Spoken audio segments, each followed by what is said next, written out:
In this lesson, we're going to look at some of the developer tool features provided in modern day browsers, such as Internet Explorer, Chrome, and Firefox.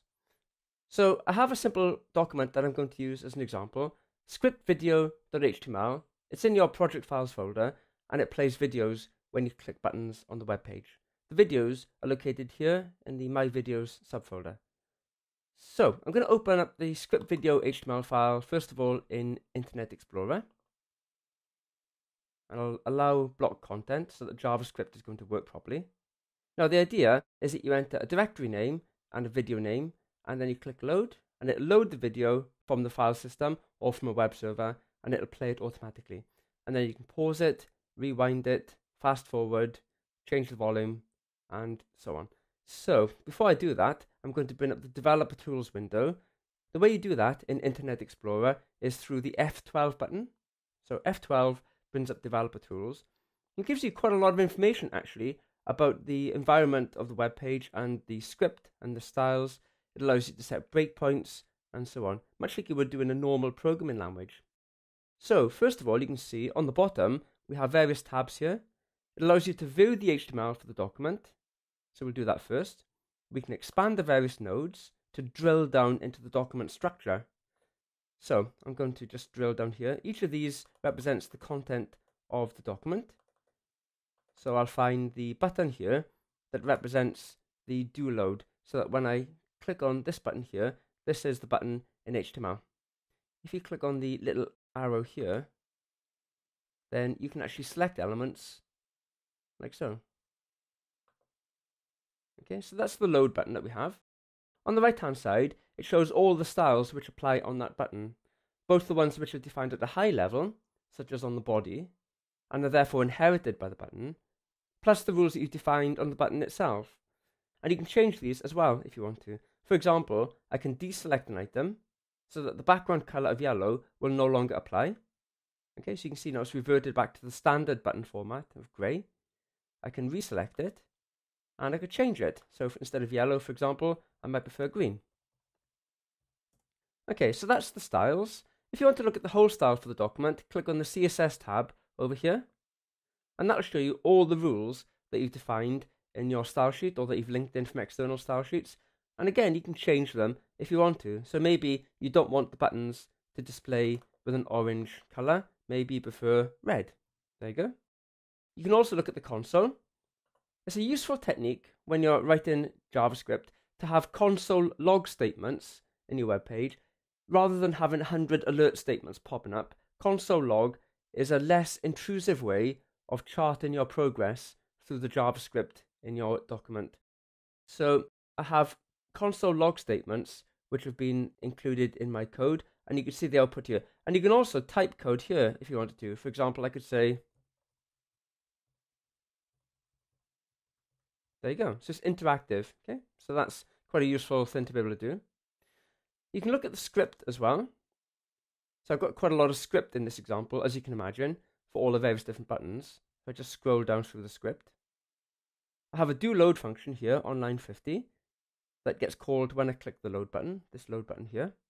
And I can set a breakpoint. So for example, I can set a breakpoint in the margin, just click there in Internet Explorer. It's very similar to Visual Studio if you've done .NET development or some other Microsoft tool, gives you the same kind of user interface. So once I've got my breakpoint set up, I can then start debugging. So I'll click the Start Debugging button here. So this is like a debugger, very similar to Visual Studio. If I click the load button now, it'll call the do load function, and it just hit my breakpoint. In the breakpoint, you can set up a watch, so I can add expressions in here. So for example, in my JavaScript, there's a global variable called videos, and in here I could say videos.length. Obviously I haven't loaded any videos yet, so the video length is empty. We can have a look at local variables. So these are the local variables defined inside the count function, and you can change these as well, obviously. So I could put in something like this, and I could look at the call stack to see which functions have been called, and we can view the breakpoints like so. And the breakpoints you can manage, you can enable or disable. So once you have your breakpoint set up, what you can then do is step through the code. So this is quite traditional as well. You can step over or step into or step out of. So this would step into the next function, this would step over it, and this would execute the entire function and take it out of there. So I'll step over the next few functions. Now you see it's created a video element. Dynamically, it'll create a video element to display it on the screen. So if I take a look at locals now, we have new video is an object. Just scroll this into view a little bit more so you can see it. And you can examine and interact with all the properties on the video object. This is actually quite a good way to learn about some of the new features in HTML5. For example, there's a video element, and this shows you all the properties and functions that you have on the video element. It's quite a useful technique actually. So what I'll do now is I'll just step out of the function, so it'll continue executing the function through to completion. I'll just do that a few more times just to get it all running. There you go. So that's some of the developer support that we have in Internet Explorer. Lots of other cool features as well, so I'd encourage you to take a good look at that and see what's there all together. And I'll just close the window now, and I'll open up the same web page, this time in Chrome. Now Chrome has similar features. Obviously the user interface is slightly different, but again, if I use F12 to bring up developer tools, then you can view the elements in the document. Each element, you can look at the script and the styles. You can look at the resources that have been downloaded. So for example, you can see any videos or web pages that have been downloaded. If you've made use of HTML5 databases, or HTML5 local storage, or session storage, if your web app has any cookies, or if it makes use of any offline storage, so that the application would work properly even if it wasn't connected to the internet, you can see those there. There's a network tab, which allows you to see what's been downloaded. So for example, if I click the load button here, you can see the requests that are being sent to the web server, and you can look at the timelines to see how long each particular item took to download. So that's quite useful. And there's a console window here as well, which allows you to see the console messages. So for example, if I pause or play, I have console statements in my code which show me what's happened on the console window. So Chrome is very featureful, and just quickly before we finish, I'll show you Firefox. So I'll open the same document in Firefox.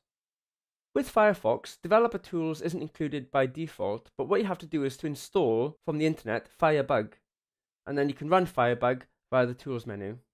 Tools, web developer, Firebug, open Firebug, and again you'll notice it's the F12 button.